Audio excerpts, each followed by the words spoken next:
Good evening. I'm Al Davis. I'm a follower of Christ who is powerless over drugs and alcohol.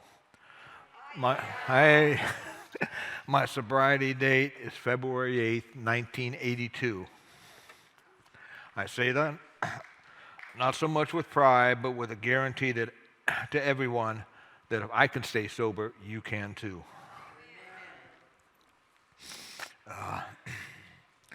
It's been a long and rewarding journey from then until now, but my journey started long before that date. As far as I remember, I didn't grow up in an alcoholic household, even though there was booze all the time at the house. My mom played cards, bridge, and everything with a bunch of her little friends, and they always thought it was funny to give my brother and I sips of their drinks. I was about 6, my brother was 5, and we always made at least 2 or 3 passes around the card tables. Over time, we started stealing some from my father's stock. It slowly increased until I had my first blackout when I was 12. When I got into high school, my drinking increased. I was usually drunk most weekends. Also, at this time, I quit believing in God and became an atheist. I didn't get into drugs until I was in the Navy and stationed at the Naval Hospital in Guantanamo Bay. As a hospital corpsman, I had access to and began taking plenty of drugs and also smoking marijuana. By the time I left Gitmo, I had a better supply of drugs in my locker than they did on most of the wards I worked on in the hospital. And that's continued my entire naval career. After getting out, I returned home to Cincinnati, my hometown, and immersed myself into the drug culture that was emerging at that time. On the 4th of July, 1970, myself and a few of my friends decided we were going to have some fun.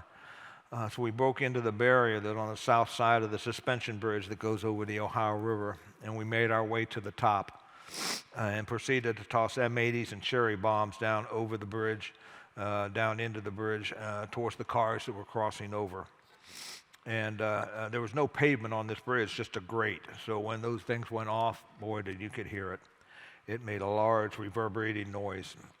We enjoyed that for all of about 45 minutes till the Covington City Police came up and hauled us all to jail.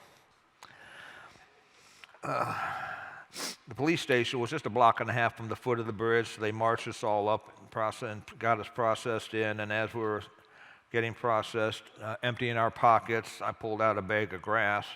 I was, oh, okay. And I passed it over to my friend Chip, who just threw it in a garbage can right next to him. Our saving grace was one of the girls who was with us was the daughter of a Kentucky State representative. After a call to Daddy, we were all released. Sometimes it's who you know that helps. My favorite drug at that time was crystal meth. I got up to doing about $75 a day, every day, for a real long time. To come down, I did heroin. That was not a good combination. I became a walking zombie in the streets of Cincinnati. Looking back, this is where I think the God that I didn't believe in stepped in and kept me from dying. My body couldn't take it anymore, the drugs, so I reverted back to the original drug of choice, which was alcohol, and began drinking again. I did continue with some drugs, but not a whole lot. It was mostly alcohol. At about this time, the police in my hometown, Cincinnati, they started looking for me for various things. So I took off and began traveling around the country. First out west to California, San Francisco, and that area, and then ended up in Florida. And from Florida, my final destination was New Orleans. Arriving there, I thought I had died and gone to heaven. 24-hour bars and all the dope I could smoke. I was great, having a good time. I met up with some locals over the next few months, and we hung out at the head of the Audubon Park. That's where I met my wife, Julie. We didn't hit it off all too well originally. The first day that we met, I threw her into the fountain at the head of the park. And eventually I did ask her out again, and again, against her better judgment, she said yes. And the rest, as you say, is history. That was the summer of 1972. We were married in February of 1973, and our son was born in August of 1973. When we were first together, she could drink me under the table. I lost numerous bets. I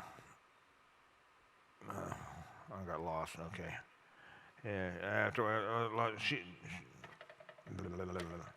I lost numerous bets that she couldn't chug a beer, but I always paid her and paid her and paid her up all the time.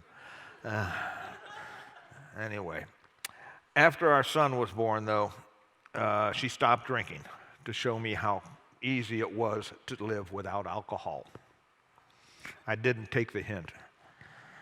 My drinking continued and slowly got worse over the years. Blackout drinking became a regular thing. I went to 15 Mardi Gras in a row and used to gauge how good my Mardi Gras were by how early in the day I blacked out. If I blacked out before noon, it must have been a heck of a good Mardi Gras. My drinking continued to escalate and caused me to do stupid things.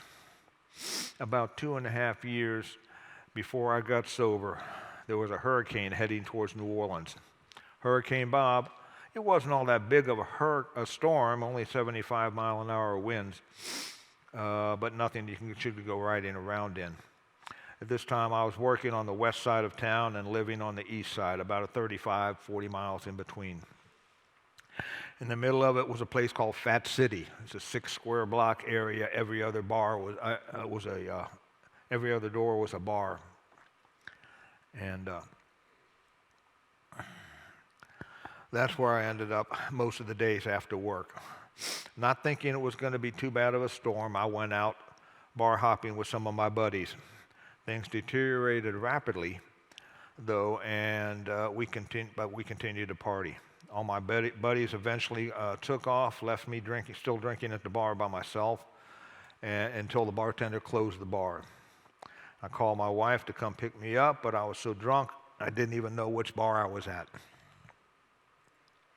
My wife, good wife, packed up our 6-year-old son and drove 25 miles across town in a hurricane looking for me.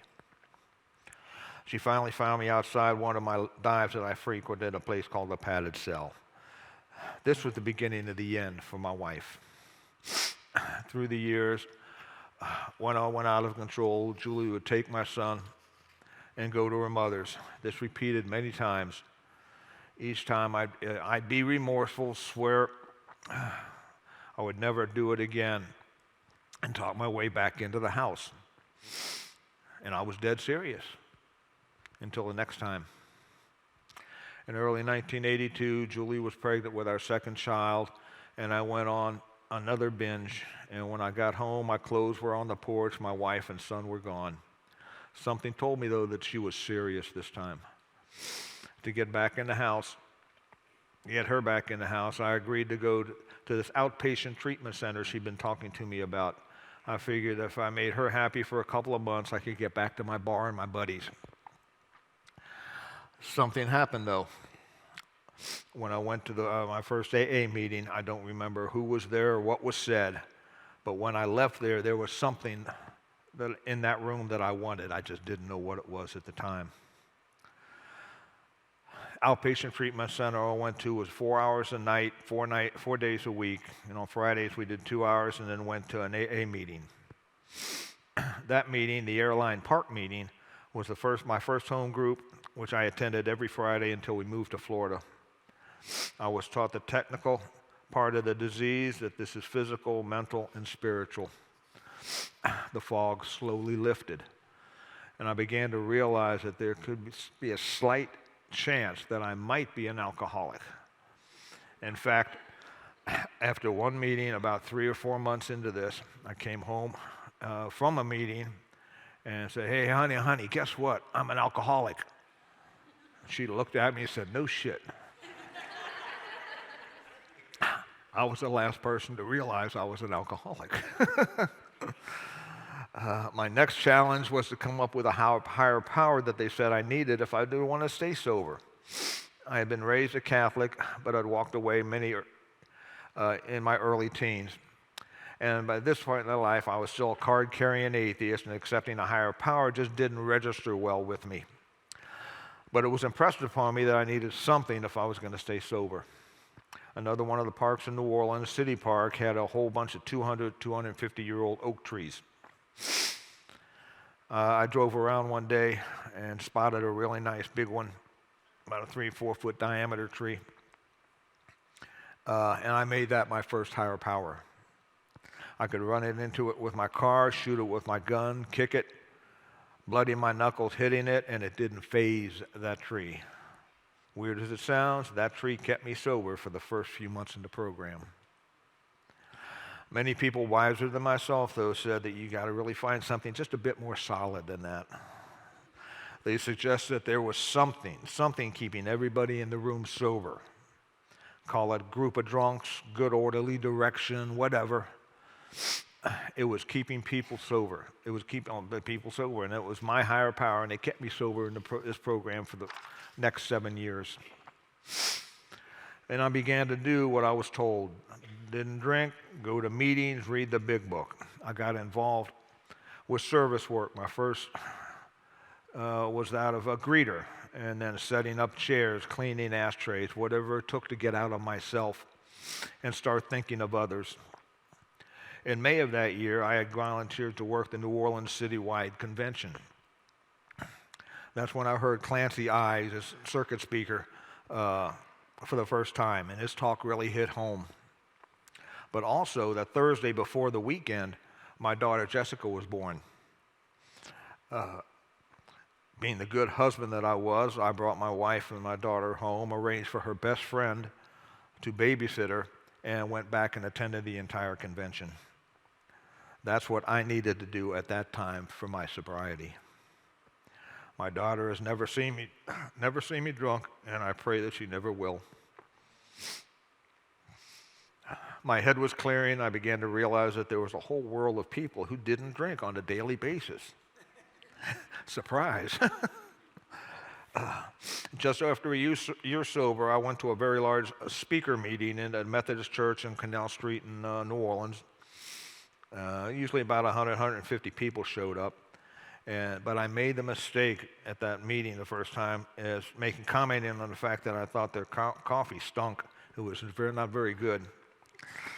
The gentleman made a comment and says, "Hey, if you don't like it, you're welcome to come here about an hour early next week and make it yourself the way you like it." I made coffee there for the next 3 years till we moved to Florida. And I also set up and put down 150 chairs.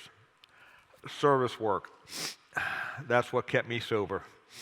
I was put on a 12-step call list, going out with another alcoholic, helping those in need. I started a thorough dive and also started a thorough dive in the steps. One of the hardest times I was one of the hardest things I had to do was make amends to my wife and my son.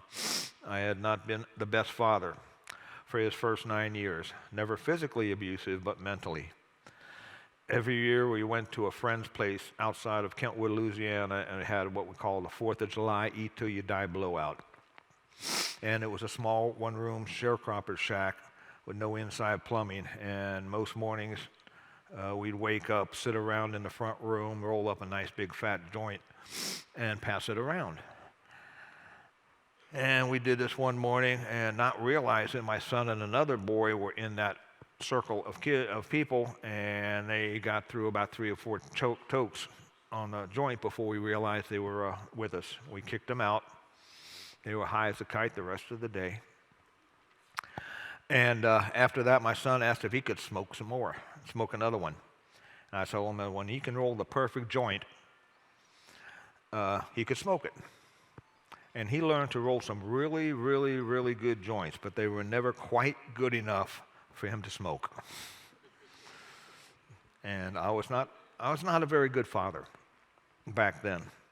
And the best way I found to make amends was by becoming the best husband and father that I could be at that time.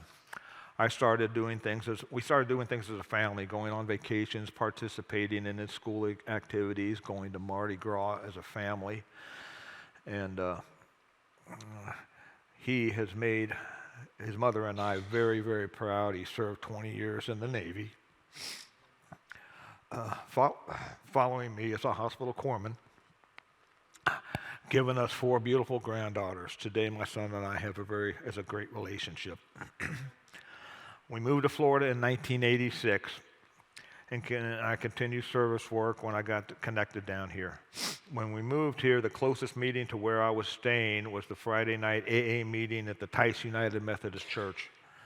It was started a few years earlier by Pastor Sherry and her then husband, John Fleitz.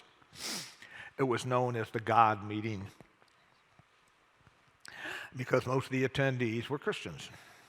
At first I was put off, but I was welcomed with open arms and became their token atheist. I attended many meetings around town and got involved in service work, 12-step call list, running AA meetings at the Stockade. But Friday Night Tice was my home group for a long time. Life was going along pretty well, I thought, but unbeknownst to me, behind my back, those Christians began praying for me. Sneaky people. And through a series of things going on in my life at that time, those damn Christians praying for me, I was saved January 30th, 1989. I can't say life has been perfect since then, but I know it's done nothing but get better and better. We became involved with the Walk to Emmaus, working many weekends and getting involved with our church. God has blessed us with a good life for many, many years. Life progressed, more service work. I became a successful businessman and contractor, working for and running one of the largest aluminum gutter companies in town. Then the economy tanked in 2008. And through not so smart decisions made by the owner, the company started going down. Seeing the direction of the company, I looked around for something else and ended up working for the county at Parks and Rec until I was able to retire. During those years in business, chasing the almighty dollar, trying to be successful, I was not always working the best program I could. I'm ashamed to admit, but there were more than once that I went without meetings for very long stretches of time, once over a year. Thank God I have a wife who knew when I was getting way out of control, and she would lock the door and not let me in the house till I went to a meeting. Now, I've been spending the last 20 minutes or so, whatever how long the time's been, telling you about what I did, but this journey wasn't taken by me alone. Every step of the way, my wife, Julie, was there. Maybe a few steps behind so she wouldn't get hit by the crap that I was throwing out. But she has been with me. While I've been working my AA, she's been working her Al-Anon. And we've had many high points on our marriage and some lows. But with each of us working our program as best as we could at the time, we've come through. I retired in 2020 and I have since been able to devote more time to my recovery and to find out what the Lord has planned for me in my next journey of my life. I have increased my AA meetings from 1 a week to between 4 and 7 a week. I'm more involved at church, working on the tech team and getting involved with different activities around the campus. We were blessed to be able to spend 15 days in the Holy Lands with a group from Grace Church led by Pastor George in February. I thank God we went when we did. I've never been one for mission trips, but when the 12-step mission trip to Juarez, Mexico was announced in 2022, the Lord really pushed me to sign up. We were all set to go, and then Hurricane Ian blew through and pushed us back a year. We went this last September, and it was transformational in my view towards many, many things. It was both inspirational and depressing all at once. If asked to go again, I will sign up immediately. To see what the Lord has been doing down there is amazing. God and AA has given me a life that far exceeds what I could have even imagined for myself as long as I work the steps, do the first step perfectly every day, share my experience, strength, and hope to anyone who wants to hear it, and remember that the good things happen to drunks that don't drink. My life will do nothing but get better. Thank you for giving me the opportunity to share.